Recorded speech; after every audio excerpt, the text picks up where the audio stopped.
sandaling ito, hindi po batid ni Mang Francisco kung gaano kaluha ang karamdaman ng kanyang mga magulang. At ngayon, pupuntahan po natin siya para maghatid ng mahalagang balita. Bago ang lahat, kinausap ko muna ang Chief Superintendent ng Bilibid Prison dito sa maximum security area. Sila ang kakuntsaba namin para sa pagsorpresa kay Mang Francisco. Maya-maya pa ipinatawag na si Mang Francisco sa opisina ni Chief Superintendent Armando Miranda. Fernando? Ay, Francisco, Victoria. Yes, sir. Kasi, maupo ka. Pinatawag kita dahil may kumausap sa iyo. Gusto mong alaman kung sino siya. Good morning po, Mang Francisco. Ako po si Vicky Morales. At kayo po ay nasa wish ko lang. Hindi ko malaman. Tinatapan ko. Bakit naman kayo kakabahan? Hindi po kasi ko... Ngayon ko lang po na kasi naranasan yung ganito na... Lalo na po, nakaharap po namin yung... Si Superintendent. Ang naisip ko lang po, yun po, nag-apply po ako para bigyan po ng parol. Lumaki po yung mga anak ko na hanggang sa mga pag-asawa na hindi ko na subaybayan ang paglaki nila. Pag nag-iisa ho ba kayo may pagsisisi ho kayo mang nararamdaman? At talaga pong sobra-sobra pong pagsisisi. At bagay na hindi po ang bibigay ng kaluwagan sa akin.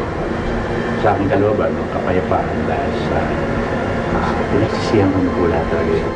Sa tulong po ni Superintendent, nagkaroon po kami ng authority na lumabas kayo ngayong araw na ito on task para makita niyo po sila ng personal, mapuntahan niyo sa Bulacan.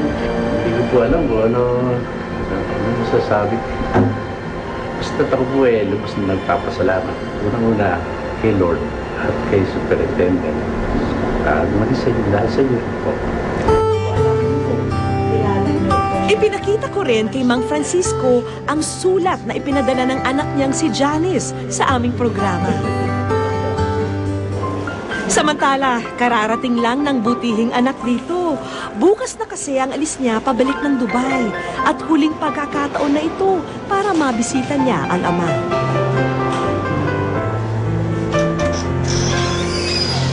Tay, meron mo gustong ipapagay sa inyo.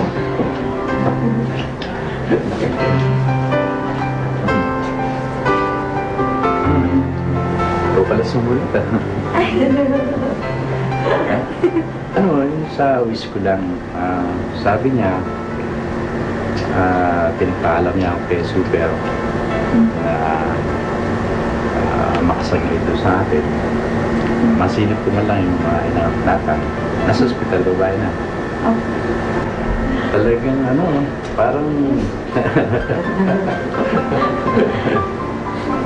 Sino kasama? Sino? Ha?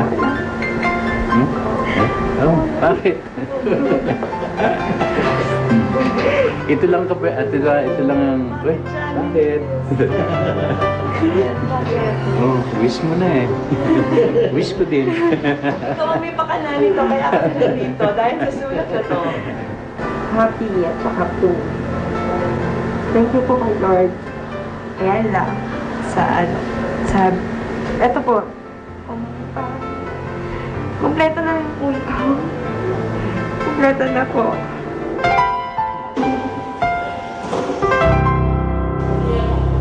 Agad isinagawa ang paghahanda para sa kanyang one-day pass. Para sa seguridad naman, patakaran na kailangan may mga escort na prison guard si Mang Francisco. Inihatid ko na sila at kailangan na nilang bumiyahe sa lalong madaling panahon.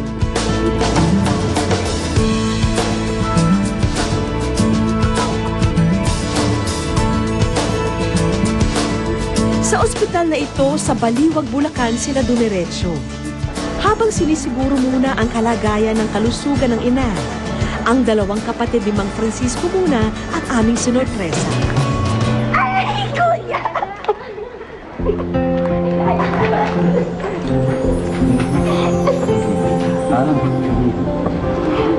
Ay, Ay, tunay na. Tunay na.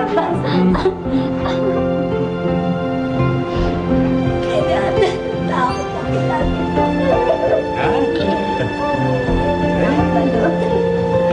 Ano ba lagay niya yan?